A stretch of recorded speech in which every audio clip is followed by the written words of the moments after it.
A aula de hoje é sobre a formação do sistema urogenital. Eu sou a professora Daniela Franklin, professora de Histologia e Embriologia da Universidade Federal Fluminense. O sistema urogenital ele é composto pelo sistema urinário e pelo sistema genital. O sistema urinário ele começa o seu desenvolvimento antes do sistema genital. Então, vamos ver a formação dele primeiro. O sistema urinário no adulto ele está composto por 2 rins, 2 ureteres, uma bexiga e uma uretra. Os rins, que são responsáveis pela filtração do sangue e formação da urina. Os ureteres, que são responsáveis por encaminhar essa urina para a bexiga, que por sua vez é responsável pelo armazenamento dessa urina. E a uretra, responsável pela eliminação dessa urina do corpo. Bom, o sistema urinário, então, ele se desenvolve a partir da 4ª semana de desenvolvimento embrionário, certo? Então, assim que o embrião se dobrou, se fechou, esse sistema urinário começa a se desenvolver. Ele se desenvolve a partir do mesoderma intermediário. Então, lembram-se que entre o mesoderma paraxial e o mesoderma lateral, nós temos o mesoderma intermediário, que agora ele vai se desenvolver para começar a formar o sistema urinário. Certo? Então, aqui, na parede dorsal do embrião, vai começar a surgir todo o meu sistema urinário a partir desse mesoderma intermediário. Bom, o sistema urinário do embrião, ele se forma a partir de 3 sistemas renais, certo? Esses sistemas, eles começam a se desenvolver numa sequência crânio-caudal, ou seja, o primeiro sistema é cranial e eles vão se desenvolvendo em direção à região caudal. Então, esses sistemas são o pronéfro, o mesonéfro e o metanéfro. O pronéfro, que é então mais cranial, ele é rudimentar e não funcional. Então, ele não chega a se desenvolver completamente, ele não chega a funcionar. O sistema mesonéfro, ele funciona num intervalo de tempo, durante o período fetal inicial. Então, ele funciona, mas funciona temporariamente. E o sistema metanéfro é que vai formar os rins permanentes que nós encontramos, então, nos adultos. Então, o sistema pronéfrico, ele vai se desenvolver através do mesoderma intermediário, e lembram-se que a gente viu que o mesoderma intermediário ele se segmenta junto com o mesoderma paraxial, junto com os somitos, de forma que cada somito tem um segmento de mesoderma intermediário ligado a ele, certo? Então, na região cervical, os 7 a 10 primeiros segmentos de mesoderma intermediário vão formar o que nós chamamos de nefrótomo. E atrás, na região mais dorsal desses nefrótomos, surge aqui um ducto, também originário do mesoderma intermediário, que é chamado de ducto pronéfrico. Esses segmentos, eles se comunicam com esse ducto pronéfrico, certo? Porém, o desenvolvimento para aí. Esse sistema, ele não se desenvolve mais, ele fica como uma estrutura transitória, ele degenera rapidamente antes de se tornar funcional. Então, ele surge no início da 4ª semana e no final da 4ª semana ele já degenerou. O sistema mesonéfrico, então, ele surge logo abaixo do sistema pronéfrico. Então, assim que o sistema pronéfrico já está degenerando, no final da 4ª semana, eu inicio o desenvolvimento do sistema mesonéfrico, ok? Nesse sistema, eu também vou ter aqueles segmentos de mesoderma intermediário, que vão formar os nefrótomos, e esses nefrótomos, eles vão se diferenciar em túbulos mesonéfricos, ok? E eu também vou ter a continuação do desenvolvimento do ducto certo? Quando esse ducto pronéfrico ele se formou, na verdade ele se formou desde a região cervical até a região caudal, onde ele se comunica com a cloaca, certo? Então, quando o sistema pronéfrico degenera, ele degenera essa região cranial do ducto pronéfrico. O restante do ducto permanece e vai agora fazer parte do sistema mesonéfrico, certo? Então, a parte do ducto pronéfrico, que vai ficar aqui fazendo parte agora do sistema mesonéfrico, passa a se chamar ducto mesonéfrico, tá? Então, ele permanece, certo? A parte cranial dele degenerou, mas a parte mediana e mais caudal vai permanecer e passa a se chamar agora ducto mesonéfrico. Então, a gente tem os túbulos mesonéfricos que se comunicam com o ducto mesonéfrico que desemboca aqui na cloaca, certo?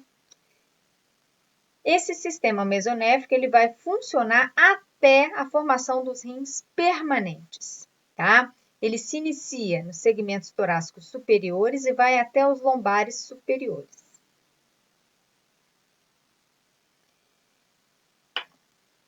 Envolvendo, né, todo esse sistema de ductos mesonéfricos, né, túbulos e ductos mesonéfricos, a gente tem aqui um cordão nefrogênico que veio do mesoderma intermediário. Então, o mesoderma intermediário ele está envolvendo aqui esses túbulos e ductos que também se desenvolveram inicialmente desse mesoderma intermediário, ok? Bom, então num corte transversal a gente consegue ver aqui, olha, a parede dorsal, né, do celoma, onde a gente tem o mesoderma intermediário, certo? E a gente vê aqui então a formação de um ducto mesonéfrico aqui no meio do mesoderma intermediário e cada segmento daquele, né, de mesoderma intermediário, cada nefrótomo que a gente viu lá no pronéfron, né, cada segmento desse, aqui no mesonéfro ele vai formar uma vesícula mesonéfrica e essa vesícula então vai se comunicar com o ducto mesonéfrico e passa a se chamar túbulo mesonéfrico, ok? Esse túbulo mesonéfrico ele vai crescer e formar uma estrutura em forma de S, certo? Então, o túbulo cresce e forma um S. Nesse momento, a aorta dorsal vai enviar, né, um ramo que vai se aproximar desse túbulo mesonéfrico, principalmente na sua região mais distal, e vai aqui ser envolvida por esse túbulo mesonéfrico, tá? Essa ramificação da aorta vai formar aqui uma série de capilares, né? Ela vai se ramificar, vai se capilarizar, formando o que a gente chama de glomérulo renal. Essa porção aqui, final, desse túbulo mesonéfrico vai formar o que a gente chama de cápsula de Bowman. E o glomérulo, junto com a cápsula de Bowman, forma o corpúsculo renal, certo? Então, vai se formar aqui um corpúsculo renal, uma série de tubos renais, que são os túbulos mesonéfricos, que vão dar origem aos túbulos renais e que vão se comunicar aqui com o ducto mesonéfrico, que agora passa a se chamar também ducto ou canal de Volk, ok? Então, o desenvolvimento dessa estrutura, né, do mesoderma intermediário até ele formar aqui todos esses canais, vai da 4ª à 11ª semana de desenvolvimento intrauterino, ok? Bom, essa estrutura, então, que nós vimos que tem a cápsula de Bowman e o glomérulo, que forma aqui o corpúsculo renal, tem uma série de túbulos mesonéfricos que desemboca aqui no ducto mesonéfrico. Então, essa estrutura aqui é o que nós chamamos de néfron. Néfron é a unidade morfofuncional dos rins, ou seja, a menor porção do rim capaz de desenvolver a sua função, que é filtrar o sangue e formar a urina, tá? Então, O glomérulo, que veio da aorta dorsal, vai trazer o sangue até essa região do corpúsculo renal. Esse sangue vai ser filtrado pela cápsula de Bowman, vai passar por todos os túbulos mesonéfricos, aonde essa urina primária que se formou aqui vai receber uma série de íons, também vão ser retirados uma série de íons, vai ter reabsorção de água, enfim.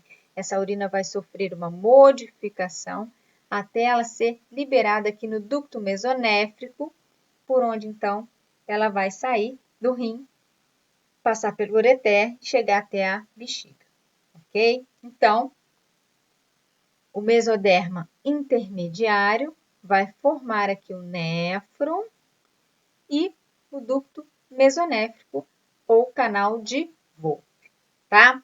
Então, do glomérulo até desembocar no ducto mesonéfrico é o néfron.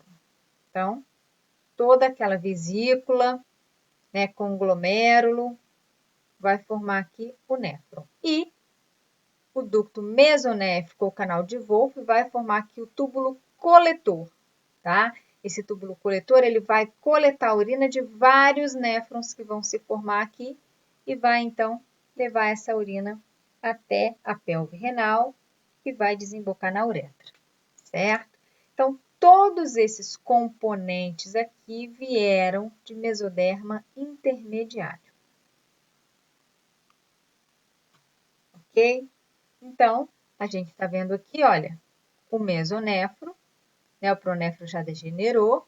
Estamos vendo aqui o mesonéfro com os seus néfrons, tá?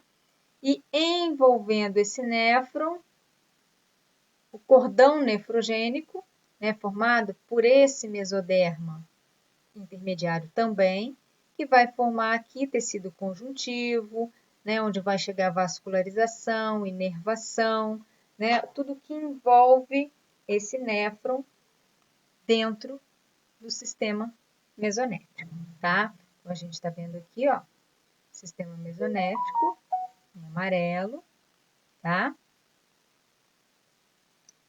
E aqui em azul.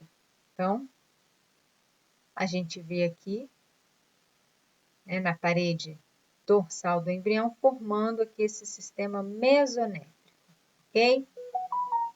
Na frente dele, a gente consegue observar a formação de uma outra crista, que surge aqui na metade do segundo mês de gestação, que é chamada de crista genital, ou seja, essa crista agora vai ser responsável pela formação do sistema genital. Ele, então, agora vai se desenvolver concomitantemente ao sistema urogenital, ok? Bom, o sistema metanéfrico, ele vai se originar aqui na região mais caudal do embrião. Ele tem início na 5ª semana e ele se desenvolve a partir de um broto que surge aqui na porção caudal do ducto mesonéfrico. Então, nessa porção caudal, antes desse ducto chegar até a futura região da bexiga, né, vai surgir um broto que é chamado de broto uretérico, certo? E o mesoderma intermediário que está aqui ao redor desse broto forma o que nós chamamos de mesênquima ou blastema metanéfrico, tá? Então, observem que o sistema pronéfrico já degenerou, o mesonéfrico está em funcionamento e o metanéfrico começa a se desenvolver. Bom, esse broto uretérico, então, ele vai crescer e se ramificar, sendo envolvido por esse blastema metanéfrico, certo? Então, ele vai primeiro se dilatar, formando a pelve renal. Depois, ele vai se dividir, formando os cálices maiores. E, novamente, ele vai se ramificar, formando os cálices menores. E, a partir desses cálices menores, vão crescer os túbulos coletores, tá? Então, observem aqui que os túbulos coletores do broto uretérico, eles se desenvolvem, quer dizer, do sistema metanéfrico, ele se desenvolve do broto uretérico, que é diferente do que a gente viu no mesonéfron e no pronéfron, que quem originava os túbulos coletores era o canal de Wolff, ou seja, o ducto mesonéfrico, tá? Aqui não, vem tudo do broto uretérico, que veio do ducto mesonéfrico, mas é um broto desse ducto, ok? Bom, nós vimos então que envolvendo esse broto uretérico, nós temos o blastema metanéfrico. Então, à medida que esses túbulos coletores começam a se desenvolver, ele acaba provocando a formação de vesículas renais nesse blastema metanéfrico. Essas vesículas vão começar a se alongar e formar uma estrutura em forma de S, certo? Essa estrutura, então, vai se comunicar com ramos da aorta dorsal, que vão formar o glomérulo, né? Vai formar aqui na parte distal dessas vesículas renais, que agora se transformaram em túbulos renais, em forma de S. Vai formar a cápsula de Bowman, que juntos vão formar o glomérulo renal. Né? O restante desses túbulos metanéfricos vão formar aqui os túbulos renais. Isso tudo vai se comunicar com o túbulo coletor, tá? Então, eu vou formar aqui os néfrons do sistema metanéfrico, certo? Então, eles viram de vesículas renais que se formaram no meio do blastema metanéfrico, certo? E a urina, ela vai começar a ser produzida no início da 10ª semana de gestação, tá?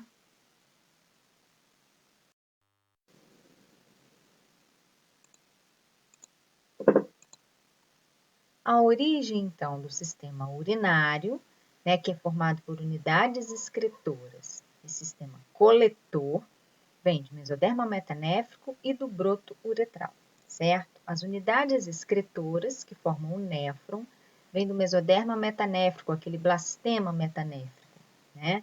E o sistema coletor, que é formado pelos túbulos coletores, cálice maior, cálice menor, pelve e ureter, vem do broto uretral. Lógico que esse broto uretral também se originou de mesoderma intermediário, assim como o mesoderma metanéfrico. Tudo é mesoderma intermediário, porém, inicialmente forma-se um broto uretral que está envolvido por um mesoderma e cada parte, então, desse mesoderma intermediário que se diferenciou em blastema e em broto vai dar origem a unidades diferentes do sistema urinário. Os rins, eles vão sofrer uma ascensão, ou seja, eles vão subir em direção à região cranial do embrião. Isso ocorre devido ao crescimento da região lombar e sacral, que acabam diminuindo a curvatura corporal. Na verdade, essa região lombar e sacral cresce e vai se distanciando dos rins, ok? E à medida que esses rins vão ascendendo, eles sofrem um giro de 90 graus, de forma que o seu hilo, ou seja, essa região aqui aonde vai entrar e sair vasos sanguíneos, por onde o ureter também vai entrar, ele inicialmente se situa ventralmente. Mas com essa mudança de posição, né, com esse giro de 90 graus, eles vão acabar se direcionando anteromedialmente, tá? Então, mais medial, voltado um pouco para frente. E no final de todo esse processo de ascensão dos rins, né, eles se tornam retroperitoneais, ou seja, eles se aderem ao peritônio da parede dorsal, né, e acabam sendo envolvidos por peritônio apenas na sua região ventral. Os rins também vão mudando seu suprimento sanguíneo à medida que eles vão ascendendo, certo? Então, inicialmente, eles recebem um suprimento sanguíneo de vasos que estão próximos a eles, tá? Então, inicialmente, essas artérias renais são ramos das artérias ilíacas comuns. Depois, à medida que eles vão subindo, eles vão recebendo ramos das extremidades mais distal da aorta. Quando eles alcançam um nível mais alto, recebem novos ramos da aorta, certo? Então, normalmente, os ramos caudais dos vasos renais sofrem involução e desaparecem, né? Como a gente está vendo aqui, ó. Certo? Então, eles vão degenerando, né? E o rim acaba recebendo a vascularização final, né? Quando ele chega no seu local, e aí os ramos da aorta que vão vascularizar ele ali vão se tornar a sua vascularização permanente, ok? Então, o sistema urinário, que a gente viu que é formado por 3 sistemas, pronéfro, mesonéfro e metanéfro, né, vai ter o pronéfro como um sistema inicial, transitório, não funcional, né, que vai do início da 4ª semana ao final da 4ª semana. O mesonéfro que inicia no final da 4ª semana, né, e vai até a formação dos rins permanentes. E o metanéfron, que é responsável pela formação dos rins permanentes, que começa também no final da 4ª semana, início da 5ª, né, e vai começar a realmente filtrar o sangue e formar a urina a partir da 10ª semana de desenvolvimento.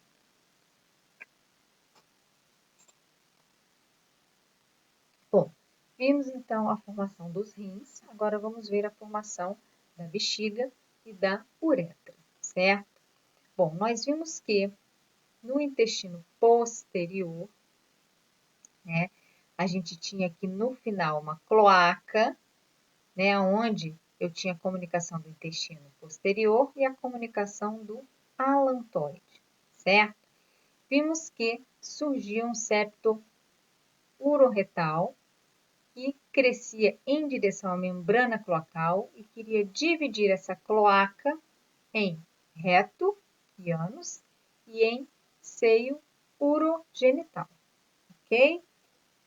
Então, o reto e o ânus fazem parte do sistema digestório, mas esse seio urogenital ele vai ser importante para a formação de parte, né, do sistema urinário e parte do sistema genital.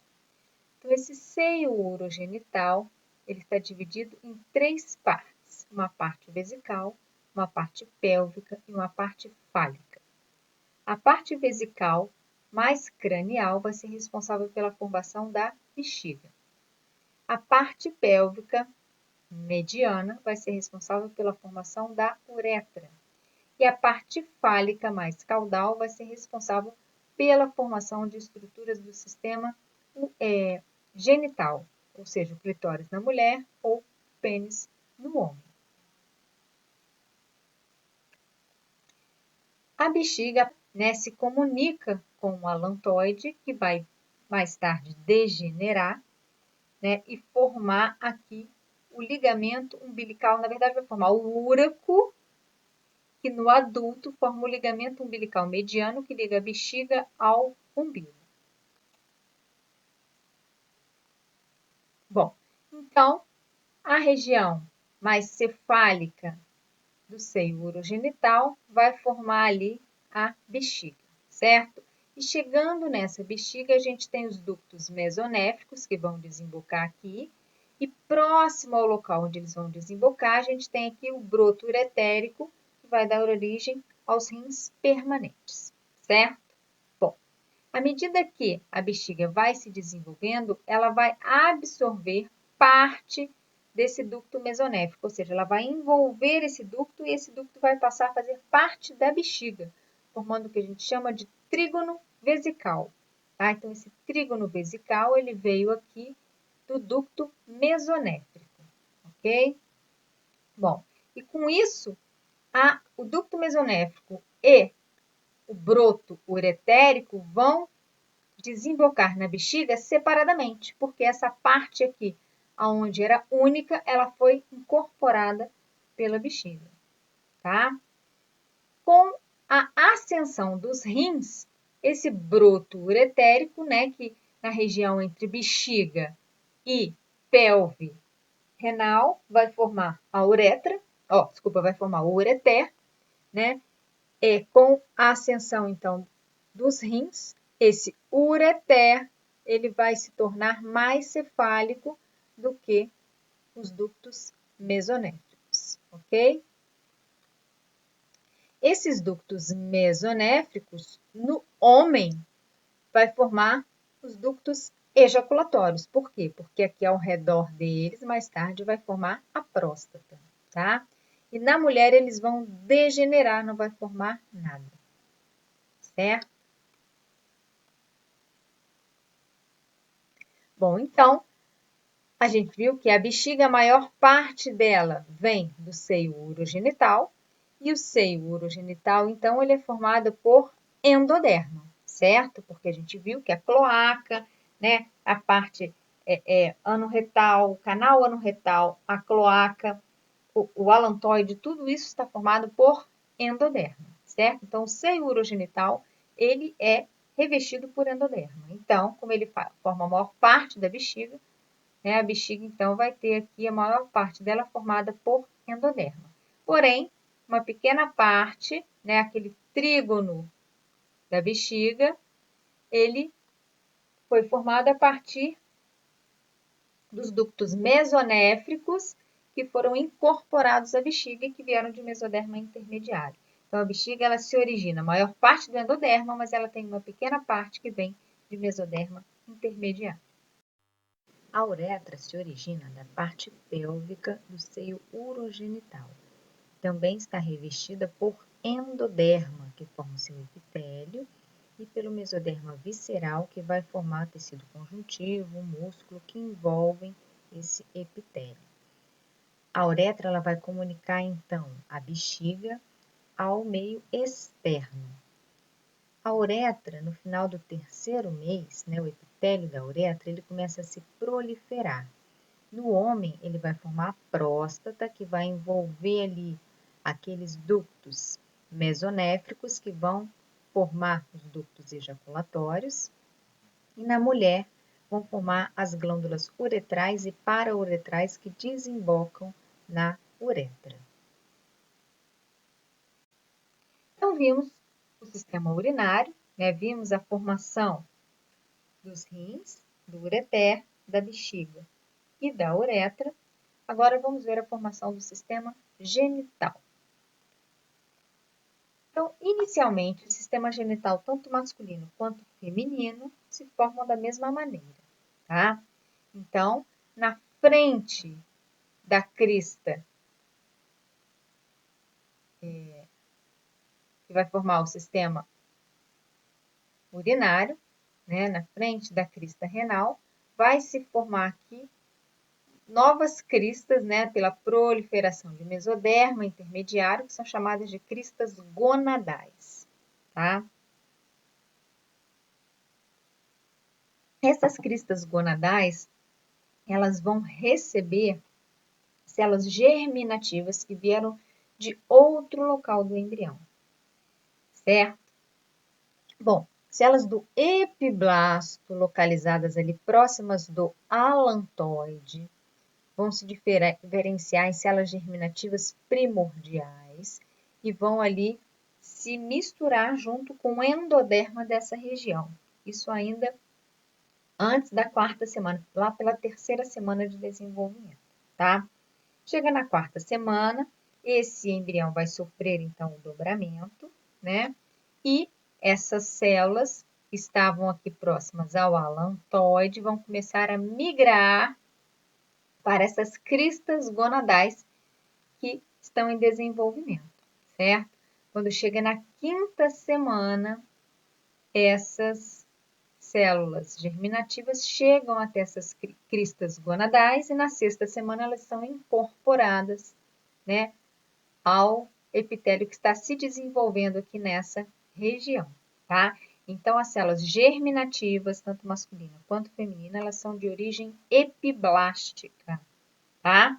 E ficaram ali armazenadas até o embrião formar essas cristas gonadais e elas poderem migrar, né, através do mesentério dorsal, tá? Então, elas vão migrar aqui pelo mesentério dorsal e chegar até essas cristas gonadais, ok?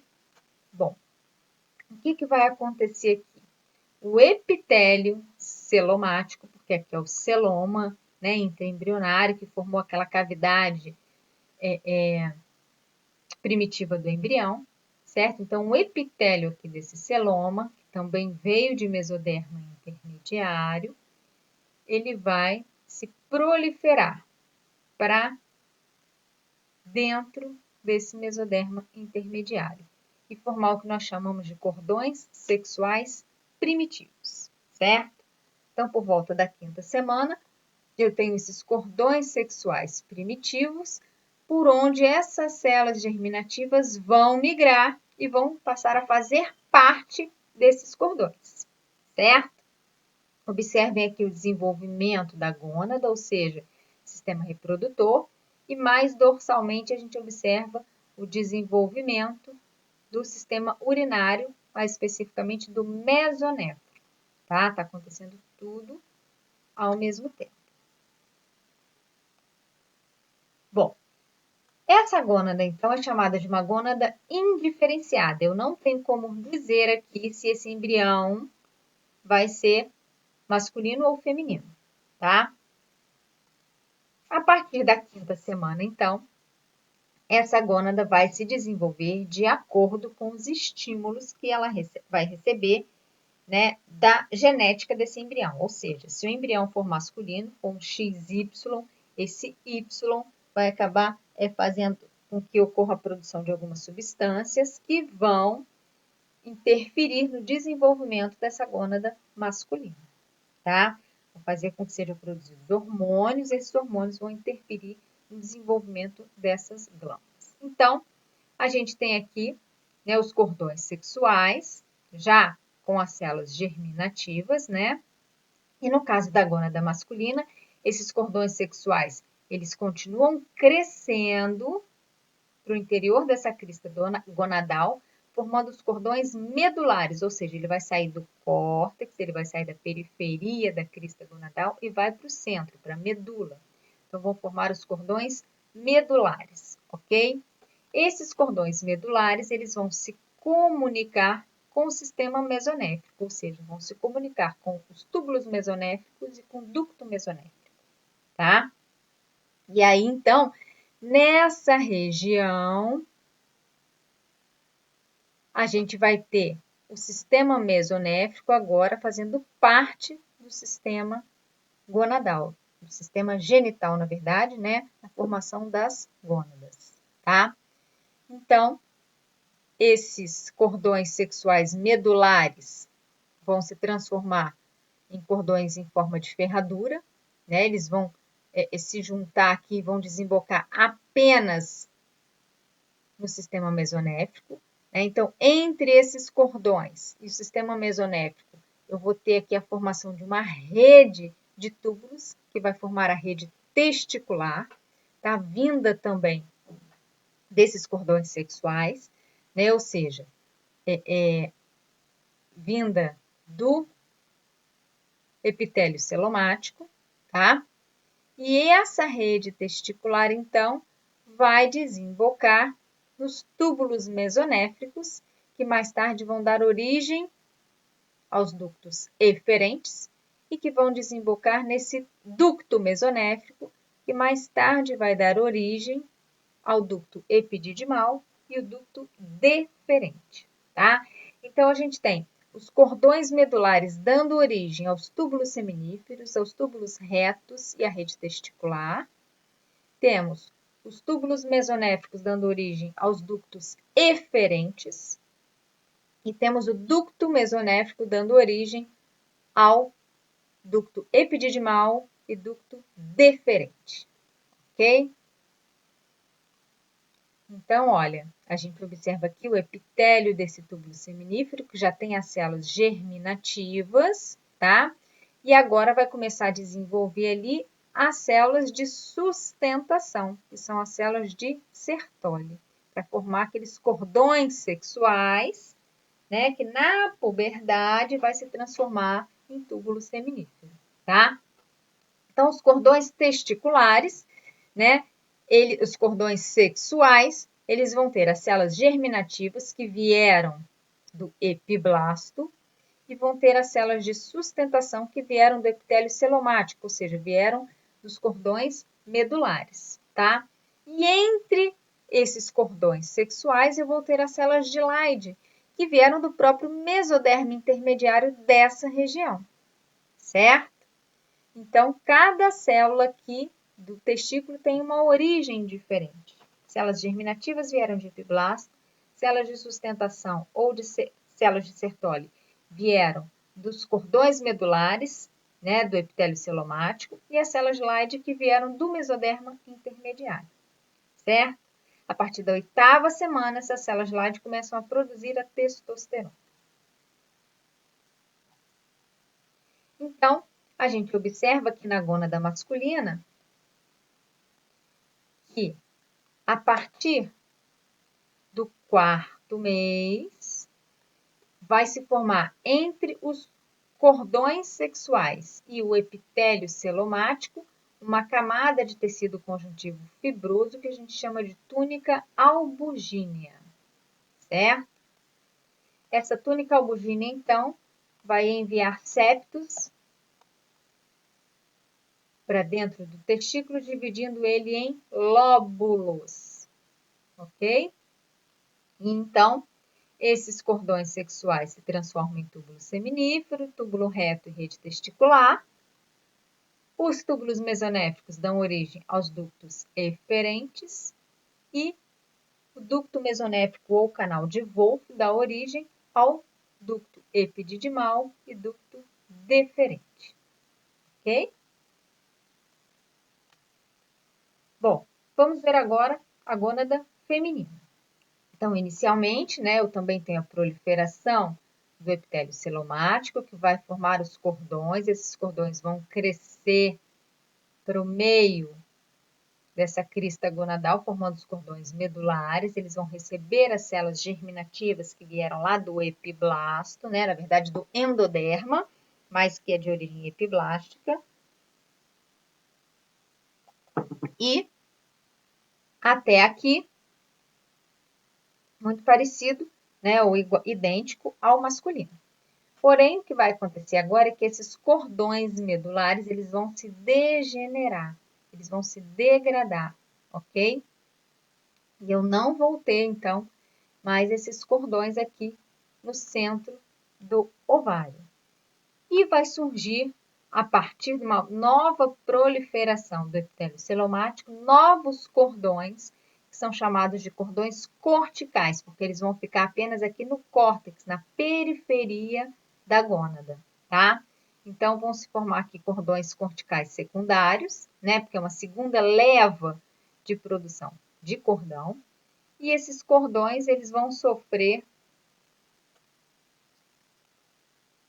uma segmentação. Eles vão se segmentar, tá? Ficando, então, formando grupos isolados, formado por células germinativas e células de sustentação. Então, na periferia, né, dessa gônada, eu vou ter células germinativas e de sustentação, e na medula, aqueles cordões medulares que se formaram inicialmente vão degenerar. Certo? E aí, então, cada grupo individual desse daqui vai formar um folículo primordial, né? Ou seja, eu vou ter aqui uma célula germinativa envolvida por células de sustentação, né? Então, se a gente for aqui comparar, né, a gônada masculina com a gônada feminina, na gônada masculina, esses cordões medulares permanecem e vão formar os túbulos seminíferos, túbulos retos e rede testicular. Na feminina, esses cordões medulares degeneram, surge uma nova proliferação do epitélio celomático, formando os cordões corticais, que se segmentam, formando os folículos primordiais, tá? Na masculina, esse canal, esse ducto de Wolff permanece, né? Vai formar aqui o ducto epididimal e o ducto deferente, e os túbulos mesonéficos também vão continuar na região onde as gônadas se formaram, né? E vão formar os ductos eferentes. Na parte feminina, esse sistema mesonéfrico degenera completamente, né? Ele se degenera junto com a parte do rim temporário, né?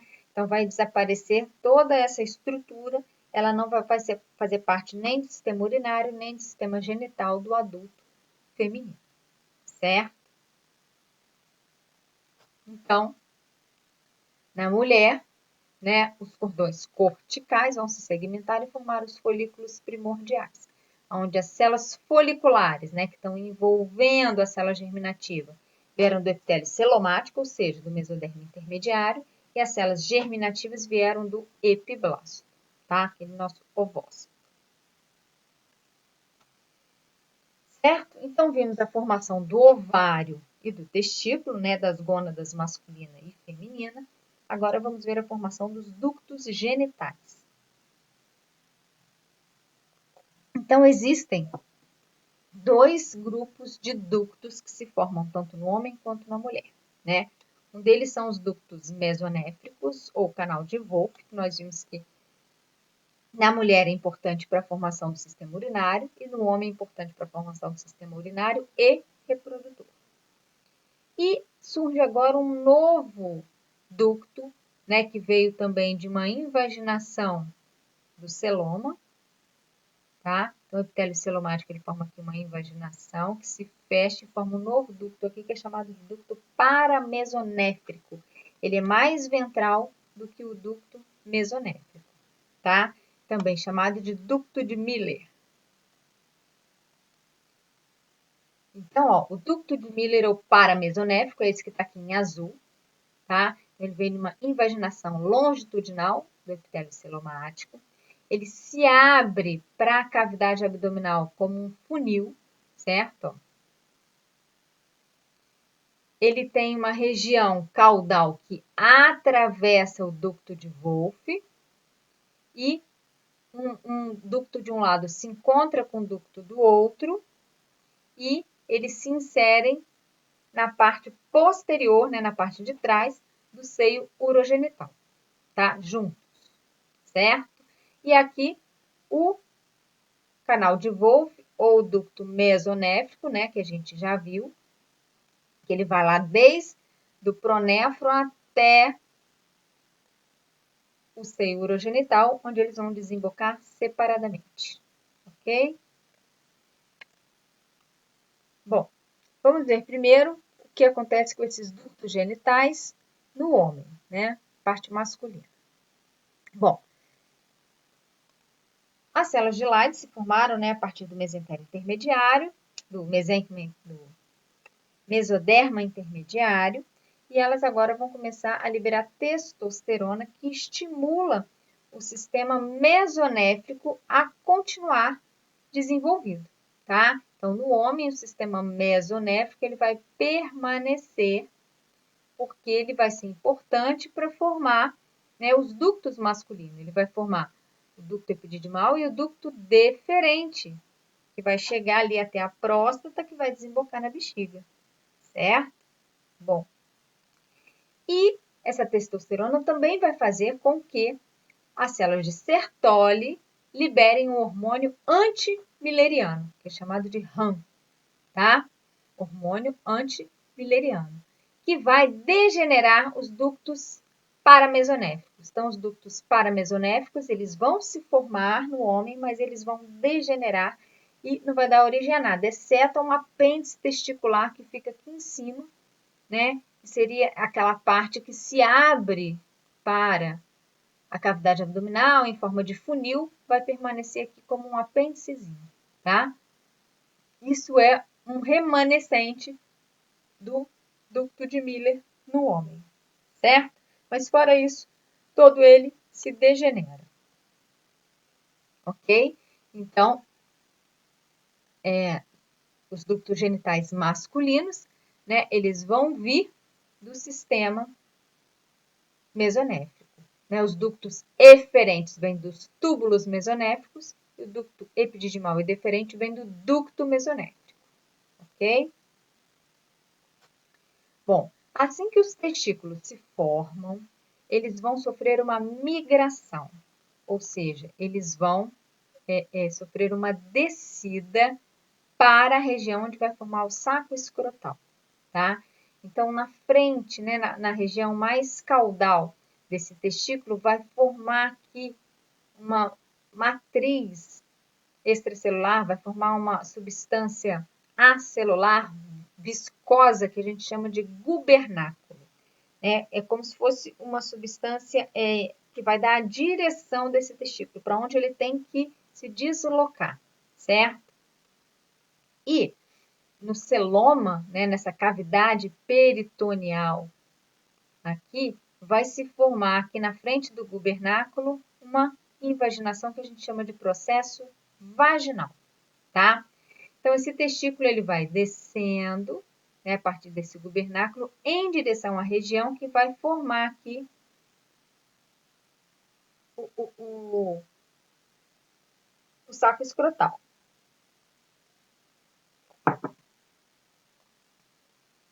E assim que esse testículo desce, ele leva junto com ele, olha, esse processo vaginal, tá? Então, esse processo vaginal, ele vai ser responsável pela túnica vaginal que envolve o testículo, né? A gente viu que o testículo está envolvido por uma túnica vaginal visceral e uma túnica vaginal parietal.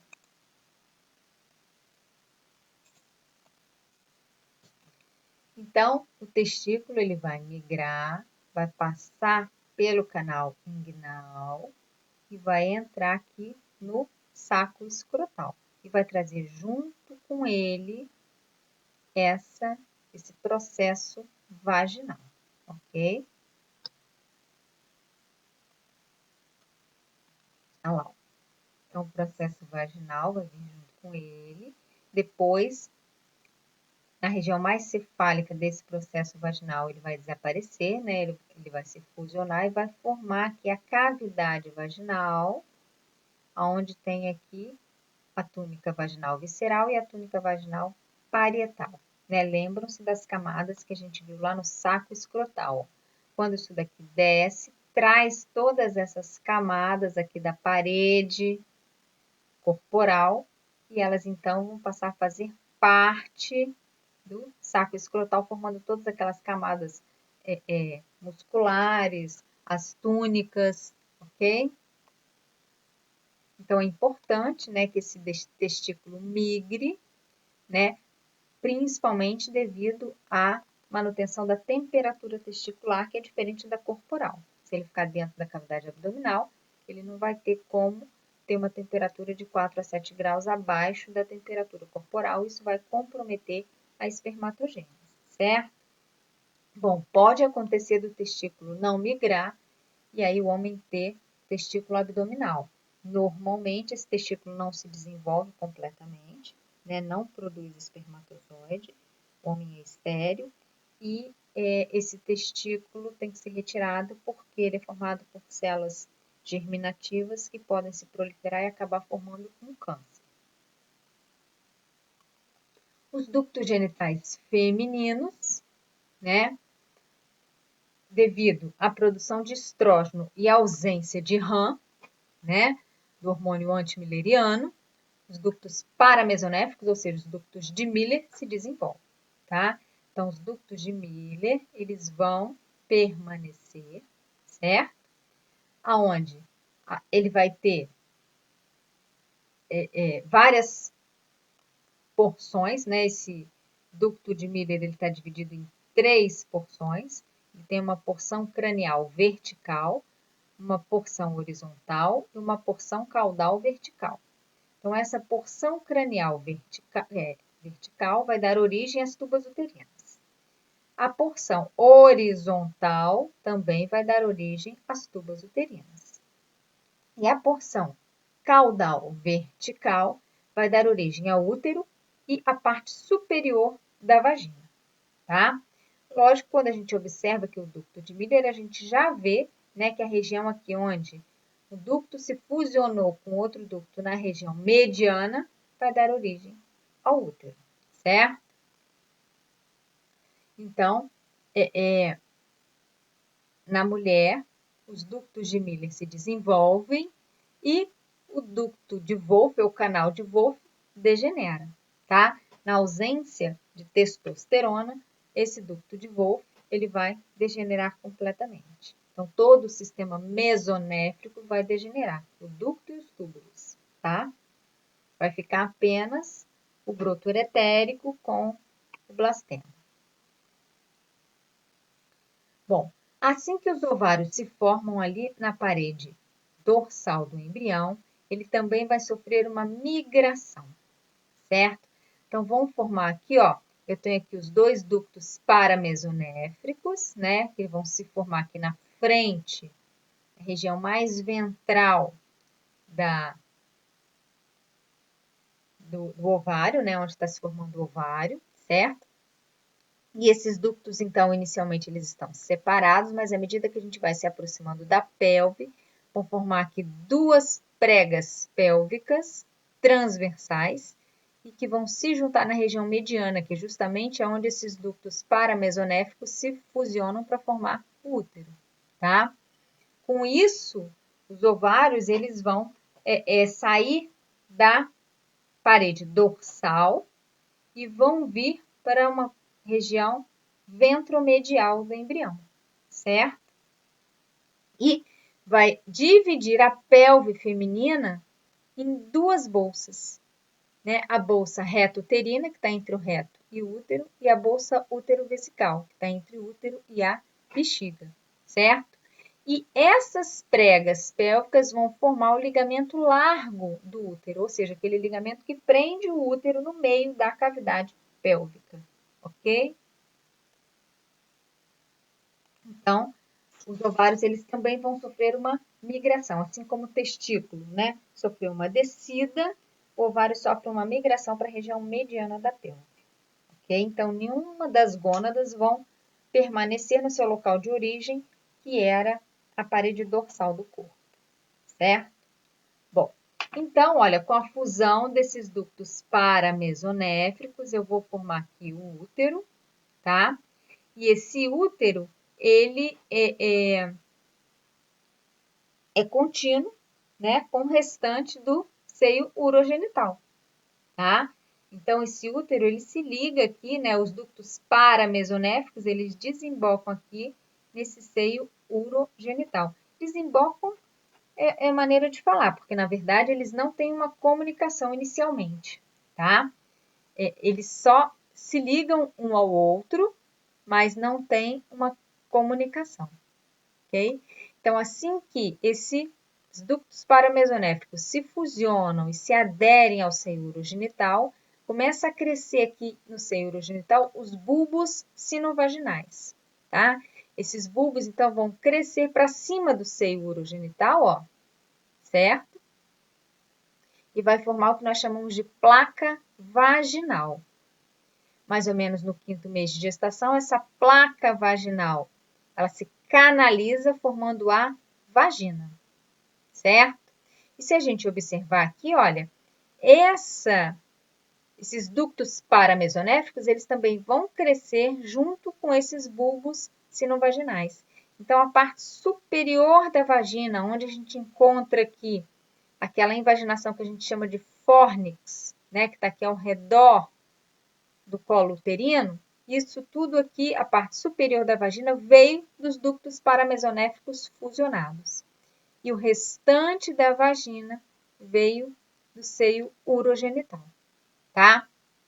E vai se formar aqui, entre essa placa vaginal e o seio urogenital, o ímen.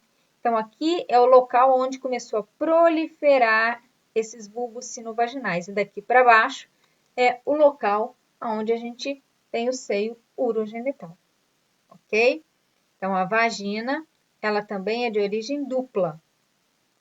Parte superior vem de ductos paramesonéfricos, que são de mesodermo intermediário, e parte inferior vem do seio urogenital, que é de origem endodérmica, ok?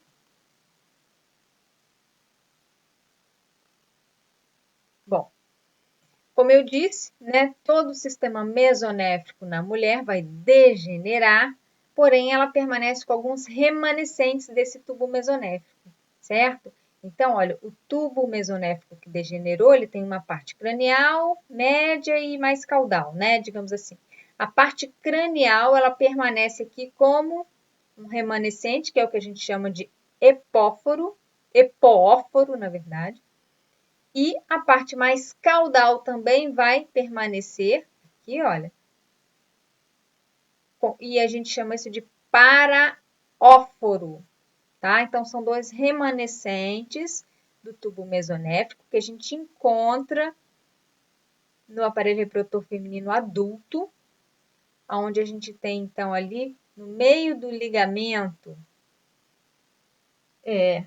entre o ovário e a tuba uterina, esses dois remanescentes do sistema mesonéfrico, certo? Agora, então, vamos ver a genitália externa, certo? Então, na terceira semana, a gente observa que o mesentério ao redor da membrana cloacal, né, vai se desenvolver, vai crescer e formar aqui uma intumescência, que a gente chama de prega cloacal, certo? E na região cefálica, onde essas duas pregas cloacais se encontram, vai formar um tubérculo genital, certo? Ao redor disso tudo, né, uma nova proliferação do mesênquima acontece e vai formar aqui uma nova intumescência que nós chamamos de intumescências genitais. Nesse momento, a gente já tem aquele septo uroretal se formando e separando o sistema genital do sistema urinário, né? Separando a membrana cloacal em membrana urogenital e membrana anal, certo? Então, ao redor da membrana anal, eu vou ter a placa anal e ao redor da membrana urogenital, eu vou ter a placa ou a prega uretral. Então, aquela prega cloacal agora se divide em prega anal e prega uretral, certo? Permaneço aqui com o tubérculo genital e com as intumescências genitais laterais, né, a essas membranas urogenital e anal, certo? Então, na terceira semana, eu inicio o desenvolvimento dessa genitália externa. Na sexta semana, eu já tenho uma separação entre o sistema digestório e o sistema urogenital. A genitália masculina, o que vai acontecer? Né? Daquela genitália indiferenciada que nós acabamos de ver, o que vai acontecer? Esse tubérculo genital vai crescer e vai dar origem ao falo. E ele vai crescer de forma que ele vai envolver essa membrana urogenital, tá? Então, ele vai envolver essa membrana urogenital e formar lá dentro um tubo, que vai ser a uretra, né? Ele vai envolver aqui nessa parte, tá? Vai envolver, na verdade, vai formar inicialmente aqui uma invaginação desse falo, desse tubérculo genital, vai formar aqui uma invaginação. Essa invaginação vai se tornando cada vez mais protuberante e esse falo vai crescer ao redor dessa invaginação, formando a uretra peniana, tá? Bom, as pregas uretrais também vão se fechar e vão formar, então, aqui o restante dessa uretra peniana, tá? As intumescências genitais vão crescer de um lado e para o outro e formar o saco escrotal. Então, as pregas uretrais e o tubérculo genital vão formar o pênis. O tubérculo genital vai formar a glande, né? Vai formar o falo que depois vai dar origem à glande. E as pregas uretrais vão dar origem ao restante do pênis. E as intumescências genitais vão dar origem às bolsas ou sacos escrotais, tá? Inicialmente, quando a prega uretral se fecha, né, ela internaliza essa membrana urogenital que vai formar aqui dentro a uretra peniana. E na região do falo, vai ocorrer uma invaginação dessa região, que vai ser envolvida pelo falo e vai formar aqui o restante da uretra peniana dessa região, tá?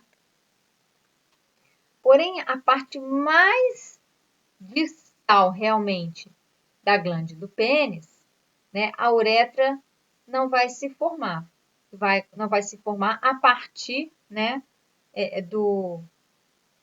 da invaginação dessa glândula, desse falo. O que vai acontecer é que na extremidade, né, da glândula, eu vou ter uma invaginação do ectoderma, que vai formar, então, o prepúcio e vai formar também a parte final da uretra peniana, tá? Então, a maior parte da uretra peniana vem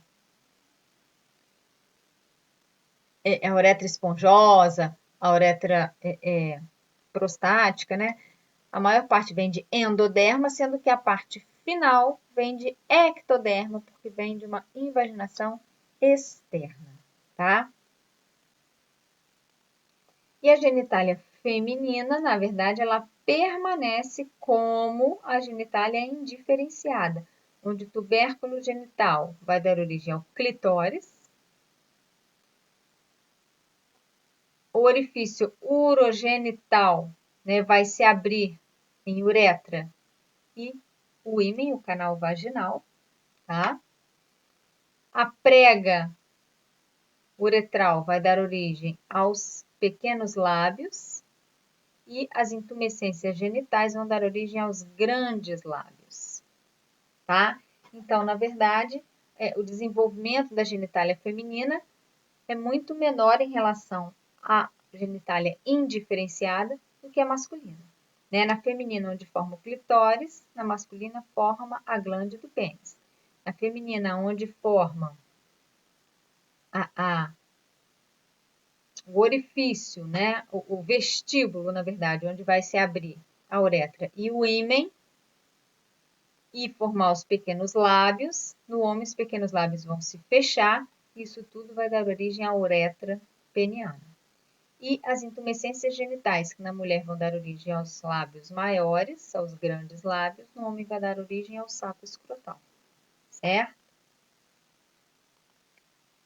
Então, gente, por hoje é isso, né? E eu espero vocês até a próxima aula.